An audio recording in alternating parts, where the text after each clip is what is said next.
With the release of Update 50, the return of Zeal of Zenithar, and 3 separate developer live streams, June 2026 is set to be a big month in the Elder Scrolls Online. Let's learn about everything that's happening in June, including the release of the Anu vs. Padomay Crown Crates, which will feature some of the best drip in the history of ESO. Hey everyone, it's Spopes. June is going to be a big month for ESO. I already knew that, but looking at the survival guide article that came out today really made it hit home for me. This month is going to be action-packed, and in this video, I'm going to provide an overview of everything that's happening, from the new update, to the returning events, to the crown crates that are going to launch sometime in the middle of the month. Please do take a moment before we get into it to subscribe and like and hype the video. I'd also appreciate it if you upgrade your support by becoming a member of the Spopes Army, picking up some of my merch, or leaving a donation. All right, let's learn everything that's happening in June in ESO, both of the article included and what it left out. Every month, ESO comes out with these survival guide articles that I generally skip over, but this month there's so much happening that I thought it'd be good if we started off June by making sure we knew everything that's on the docket. As you can see from this infographic, the cornerstone of the month is the launch of Update 50. We're also going to learn a lot more about the future of the game this month in 3 separate developer live streams, and Zeal of Zenithar is coming back. The first relevant piece of information here is a reminder that the night market is still ongoing. You'll have until June 17th to finish that out and get your rewards. So if you've not yet finished up with the night market, you have till the middle of the month to do so. Next, let's talk about Update 50, which launches on June 8th. They really don't say much about it here in the article. They just mentioned that Challenge Difficulty, Veterancy, Class Mastery, and the Werewolf Refresh are coming. And the only player experience improvement they mention is the Guild Mail tool. This update will be pretty light regarding the player experience improvements, but it's bringing a lot of content to the game, including, unless something has changed, the Thieves Guild Questline, which should still be launching on June 8th when the update arrives. So yes, we are getting a complete rework to the werewolf skill line in this update. Not only the skill line, but also the appearance of the werewolf, and it will now have an NPC assassination skill called Slaughter. The changes to the werewolf are huge, and I will be covering them in detail in a dedicated video coming soon. That goes for everything coming in Update 50. I'm just going to go over it quickly here in this video, but I'll have multiple videos coming out soon diving deep into the changes coming with this update. The Class Mastery passive system is also launching on June 8th. I've already published a video covering Class Mastery in detail that I am linking above. This is supposedly being put in place to counter subclassing, but it's already allowing incredibly high levels of damage on certain classes. I am very curious to see how this all pans out in the end. The game is also getting a modest array of player experience improvements in Update 50, nothing compared to Update 49, but you will be able to send guild mail to members as a guild master. There's a new golden pursuit for new and returning players. There will now be transmute stations in mages guilds. There's a longer AFK timer when you are creating characters. You can now deconstruct exemplary items. Very importantly, you will now be able to romance the vampire and werewolf quest givers. I'm certain that was at the top of everyone's mind. The daily quest limit is going up from 50 to 100. There'll be information on where you can source motifs in the Crown Store tooltips, and companions will gain XP at a higher rate, especially when their rapport is at higher ranks. Plus, unless I'm missing something, the new Thieves Guild questline should be launching on June 8th with the release of Update 50. Though I'm kind of confused with the fact that that's not mentioned anywhere in this article or in any recent articles whatsoever. So hopefully that is not being pushed back and we'll be able to dive into the new Thieves Guild questline as soon as Update 50 comes out on June 8th. What is mentioned in brief in the article is PvP Veterancy. This is a new free battle pass style system that will only be for PvP that gives you unique rewards. Based on what I've seen so far, Veterancy looks kind of mid, but it will make PvP more rewarding. I'm definitely interested in seeing what Veterancy is like when it does launch, and for more info on Veterancy, check the link above. The last major feature coming out with U50 is Challenge Difficulty. Now, I know I am not alone in feeling like they could have gone further with this. All you get for upping the difficulty of overland content is more XP and gold, though because it will take longer to take down mobs, I don't think you'll end up getting more of either of them. One important change that happened with Challenge Difficulty during the PTS is they increase the difficulty of all tiers. The amount of damage you take has not changed, but the amount of damage you dish out has been significantly nerfed. So in Season difficulty, you now do 50% less damage, up from 25. In Master, you now do 65% less damage, up from 50%. And in Vestige, you do 80% less damage, and I honestly can't remember what it was before, but that is a further decrease in the amount of damage that you're able to deal out. So yeah, the fact that challenge difficulty is not really that rewarding is kind of disappointing, but at the same time, it will serve its main purpose, which is providing a greater challenge in overland content. So that does it as far as a brief overview of U50 goes. There is more to it, and I will be coming out with multiple videos covering U50 in detail, both before and after launch. But that's a brief snippet of what we have to look forward to. Now let's move on to the rest of what's happening in June.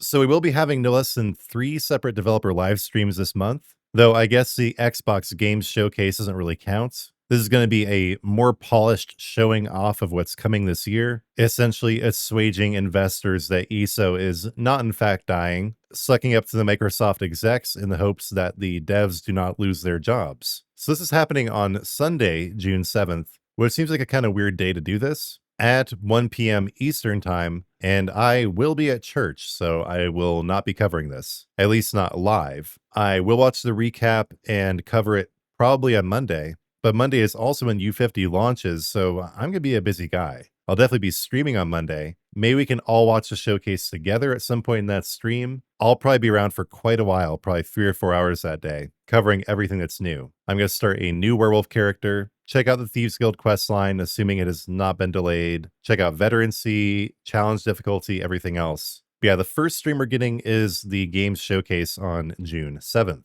Then on June 18th, we will have a player experience improvements live stream. These are well worth watching because we get to learn about what's coming next in terms of player experience improvements. This time we're going to be covering what's coming in Update 51 in the fall. And I'm personally just hoping we will get more player experience improvements in Update 51 than we got in Update 50. That was kind of disappointing to me. And then lastly, we will have our usual monthly dev update stream on the 23rd. I'm really glad they're continuing to do these. They've gotten less cringe over time. The developers' dogs do still play too large of a role in the content, but it seems like they're setting a good tone for these, and there's always a lot to learn. So I will be covering this as well, whether live or doing a recap, I'm not sure yet. But yeah, long story short, we're going to be getting a lot of updates from the devs this month, starting on June 7th, then another stream on June 18th, and another one on June 23rd.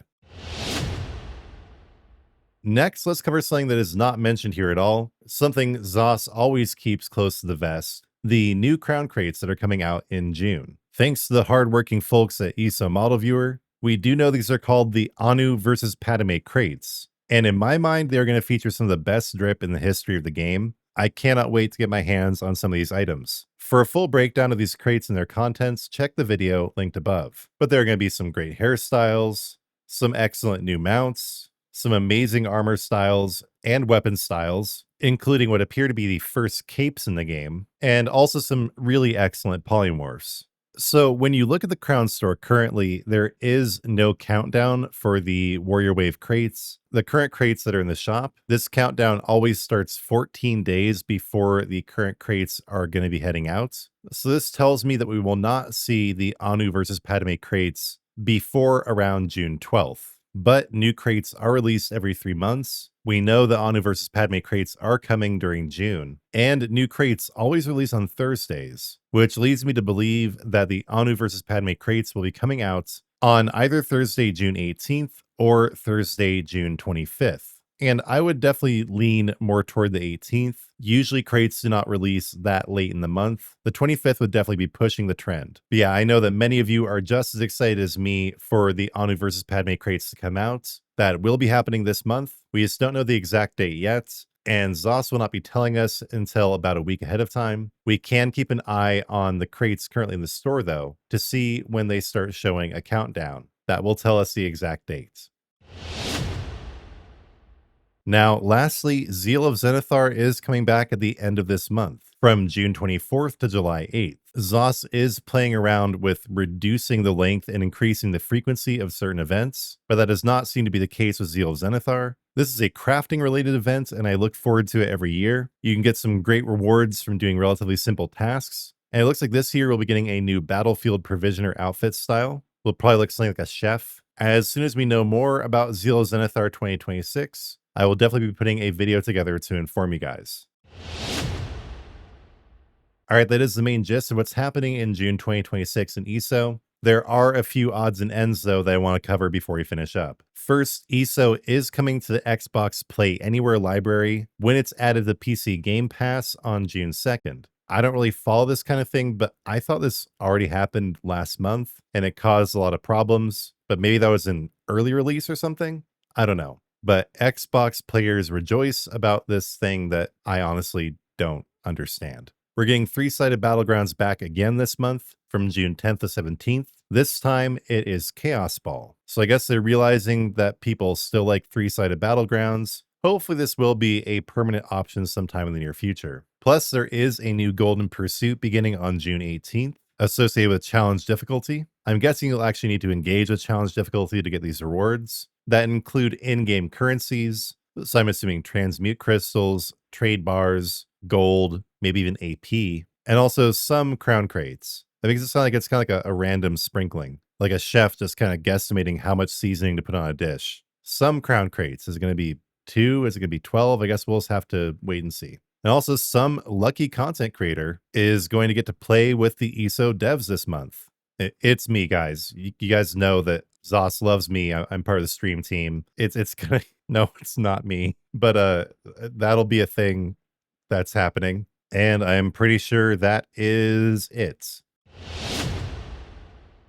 One thing I did want to talk about really briefly is this interesting graphic included with the article that appears to depict the Sage's Vault and possibly some of the rewards that will come from it. I could just be ignorant, but I've never seen this Durzog pup before. And also this could be the vampiric dragon up here, but it looks different to me. So these might be a couple of the pets you're getting from the Sage's Vault. As far as I can tell, all these armor styles have already been in the game. But yeah, this does appear to be the Sage's Vault, and these might be 2 new pets. Whatever the case may be, we will learn more during the Dev Updates live stream on June 23rd. All right, and I do believe that covers it, everyone. So yeah, June is going to be a big month. Update 50 is coming. The Anu versus Padomay crates are launching. We're going to get a whole bunch of new drip. We're going to get a new werewolf redesign. I forgot to mention that along with the Thieves Guild questline, Glenumbra is getting completely reskinned. I'm probably going to spend like this entire month just hanging out in Glenumbra, checking out all the new textures and updated environments. That's a huge thing I'm personally looking forward to. Yeah, it should be a good month, guys. Lots of good eating in ESO this month. Lots of new content to explore, new features to experience, and new drip to try out. So in the comments, let me know what you're most looking forward to in June in ESO, whether it's Update 50, the new crates, the player experience improvements, etc. Again, for me, I'm just a sucker for these zone reworks they've been doing. I cannot wait to see what Glenumbra looks like now. I hope you all join me when I stream on June 8th to cover all the new changes. And also, once you're done commenting, do please make sure you've liked and subscribed. Please also hype the video and share it with your friends. And I'm just so grateful for everyone who's joined as a member recently. I'm actually really starting to feel legitimately supported as a content creator. Thank you guys so much. If you want to support me, please do join the Spopes Army as a member today. You can also, of course, provide support by picking up some of my merch on Fourth Wall. There's some listed below the video, or leaving a donation on Fourth Wall or here on YouTube. I'm so grateful for my community. Let's finish up as always with a prayer to my Lord and Savior, Jesus Christ. Lord Jesus, thank you for making it possible to make this video today. Thank you for healing me of my injury I sustained earlier in the day when my toddler scraped my cornea with her toenail. Your divine and healing power is great, Lord. And Lord, thank you for my community and for my channel. Thank you for helping it grow and become more and more viable as time goes by. Thank you for making me one of those very few content creators who can make YouTube into an actual career. Lord, please do continue to shower down your providence. Bless my channel and help me grow. And please do also bless everyone in my community. Lord, please do bless all souls across the world, both the living and the recently departed. Lord Jesus, I give you all glory for my channel and for the video today. Lord, in your mercy, hear our prayer.